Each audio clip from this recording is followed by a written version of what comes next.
Со мене во студиото е колегата господинот Андреј Стојковски, еминентен познавач на европско-македонските и воопшто европските прилики во смисла на проширувањата, нашите кандидатури таму и така натаму. Андреј, добро утро. Добро утро. Андреј, пред да поминеме за нас што сакав, заради што те повикувам во студио, само да кажем дека ти од неодамна си еден од основачите на еден нов институт, на еден нов невладин think tank, како што се нарекува, се вика Преспа. Ќе ни кажеш ли некој збор повеќе за таа институција која сега покренувате? Па добро, идејата не е ништо ново. Се надоврзуваме на она што сме го правеле многу години наназад.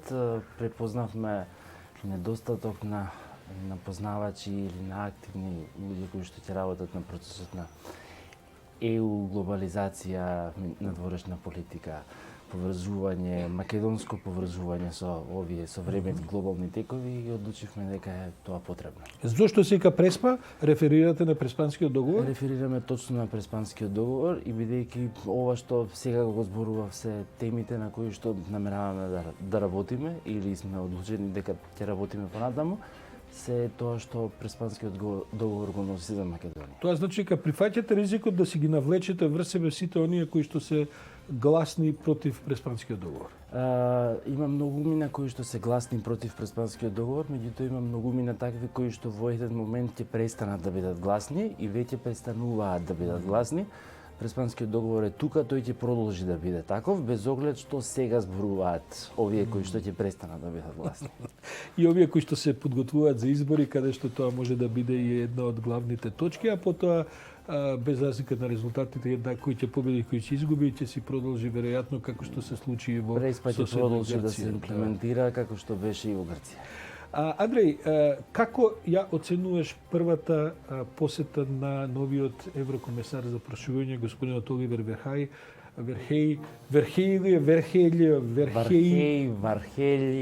кој знае како се чита, добро. Така. Како дојде човекот, имаше густа агенда, заедно попладне ги обиде сите важни институции, канцеларии и чукна за сите врати во Скопје. Што е твојот впечаток?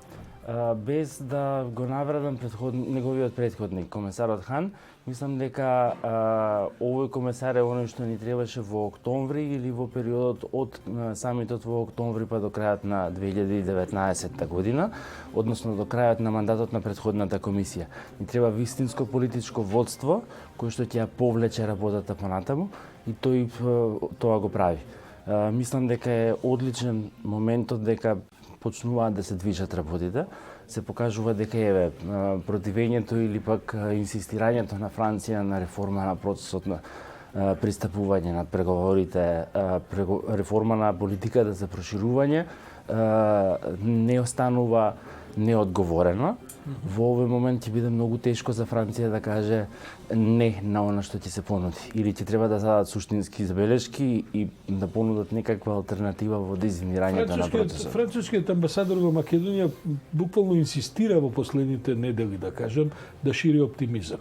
Ние вчера го имавме на телефон во утринскава програма во истиот овој термин, потоа дојде и господинот Бујар Османи во најава на посетата на Вархеј и гледам дека тоновите, а и по насловите од медиумите, дека тоновите се повеќе се кон тоа дека е можно да добиеме и датум за почеток на преговори пред, да кажем, нашиве избори. Вака, ако Франција успеа да се наметне или да добие некаква предност со блокирањето на отворањето на преговорите, тогаш тоа мора да го валоризира во кус временски период ако сака да биде вистинска вредност.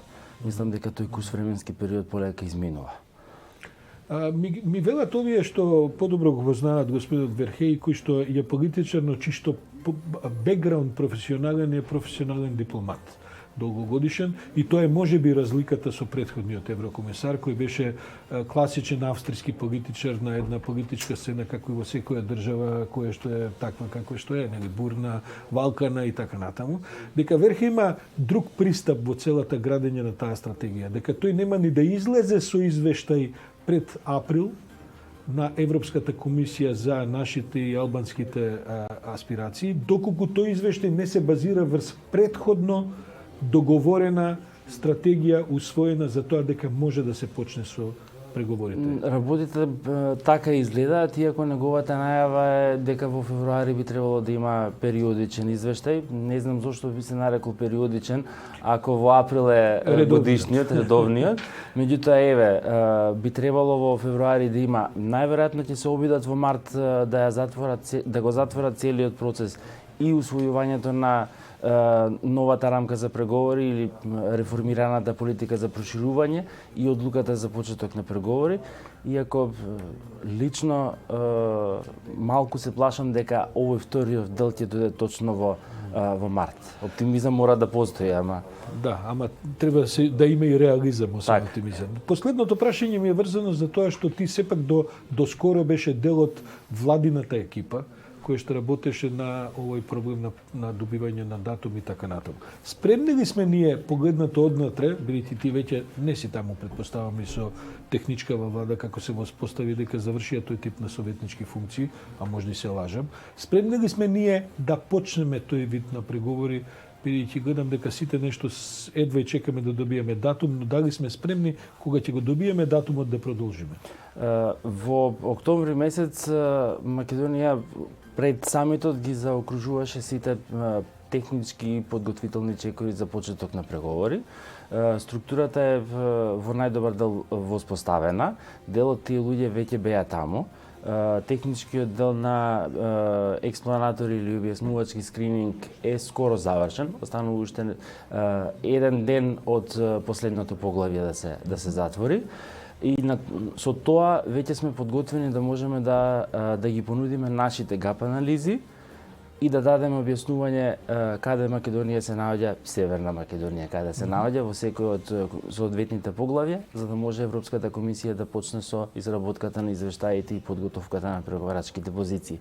Македонија нема преговарачки позиции се уште, меѓутоа тоа не значи дека во овој момент кога ќе се работат гап анализите внатрешно, нема да може тоа да го направи. Што се гап анализи? Не слушаат луѓе кои не го разбираат речникот на администрацијата кој се овој дел на објаснувачкиот скрининг беше најубаво објаснет семинар за државните службеници. Добро. Да отидат и да ги слушнат сите поединечни акти на Европската Унија во секој од конкретните поглавја. При тоа беа објаснети не само барањата на актите во однос на хармонизација на законодавство, туку и институции, стандарди, имплементација, статистики, какви се собираат, за да ние добро знаеме што треба се да направиме. Сега треба да кажеме колку сме далеку, и тоа е таа гап анализа, колку сме далеку од ова европско законодавство и колку време ќе ни треба за да можеме да ја постигнеме хармонизацијата не само на законодавството, туку и на имплементацијата. За таа хармонизација да изведеме на масава, ќе ни имаме гап анализа која вели дека најмалку 30 минути ни требаат, а нам Андреја да истече времето. Утрински брифинг. Така е, утрински брифинг. Ти благодарам за ова премиерно гостување. Сигурен сум дека ќе се видиме уште многу.